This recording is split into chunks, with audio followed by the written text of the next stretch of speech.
एक तो टाइम आया था जब राजस्थान में 18 साल से अधिक उम्र के लोग नहीं बचे थे। तुर्क आए थे, वो बहुत गंवार जाहिल थे और महिलाओं के प्रति बहुत बुरे थे।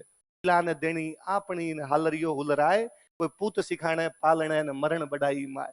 मतलब राजस्थान आज भी लड़ाइयों के लिए याद किया जाएगा, लेकिन उन्होंने 500 वर्षों तक दिल्ली की तरफ विदेशी आक्रमणकारियों को देखने नहीं दिया।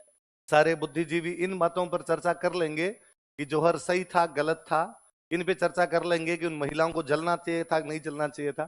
कोई इस बात पर चर्चा नहीं करना चाहता कि मध्यकाल में ऐसा क्यों हुआ। कोई इस बात पर चर्चा नहीं करना चाहता कि अब ऐसा क्या चेंज हो गया था भारतीय सभ्यता में कि महिलाओं को इस प्रकार जलना पड़ रहा था। कोई इस बात पर चर्चा नहीं करना चाहता कि प्राचीन काल में क्यों नहीं कर रही थी, अभी क्यों कर रही है। इन सवालों के जवाब देने से उनको ये बताना पड़ेगा कि तुर्क आए थे, वो बहुत गंवार जाहिल थे और महिलाओं के प्रति बहुत बुरे थे।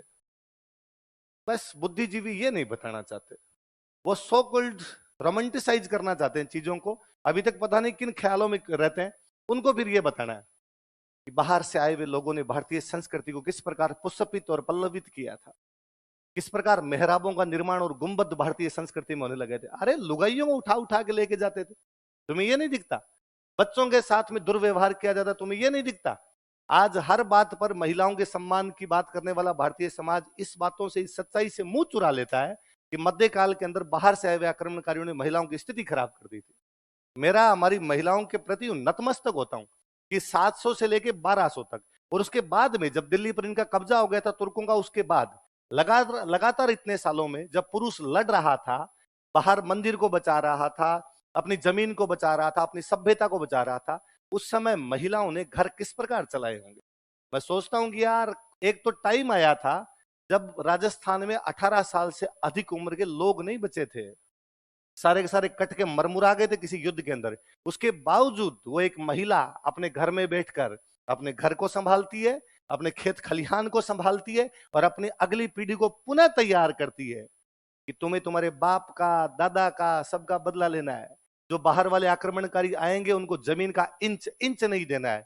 वो किसी अपने बच्चे को पालने में झुलाती हुई भी कहती थी, इलान देनी आपनी हालरियो हुलराए, कोई पूत सिखाने पालने न मरण बढ़ाई माए। वो लगता है उन महानतम महिलाओं के साथ में आप कैसे कर सकते हो।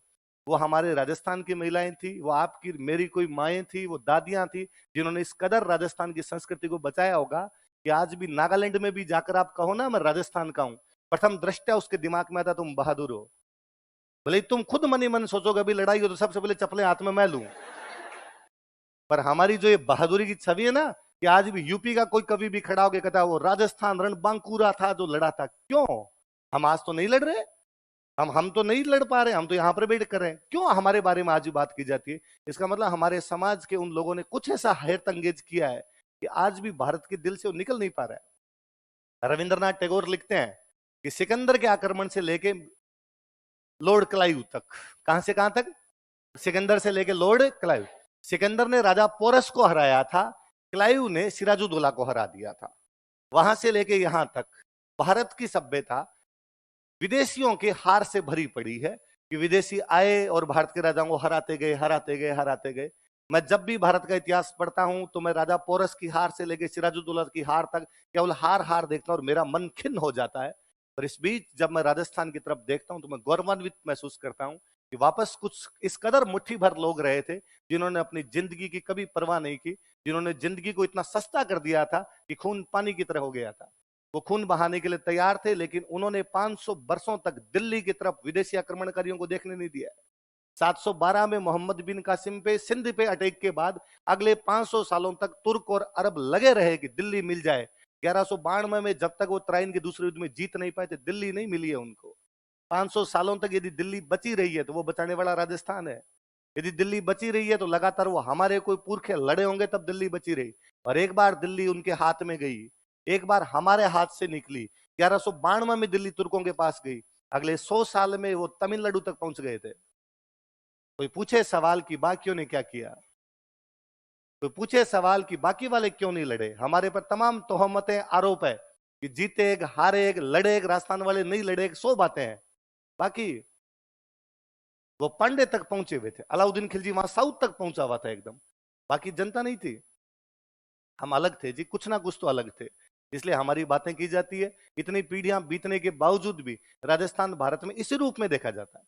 बाकियों को आप किसी को कहोगे कि साहब गुजरात किस लिए याद किया जाता है, कि थेपड़ा ढोकला फलाना ढिंकड़ा, है ना। कोई किसी राज्य को वो किस लिए याद किया जाता है, कि डांस के लिए याद किया जाता है, वहां डांस बहुत अच्छा करते हैं।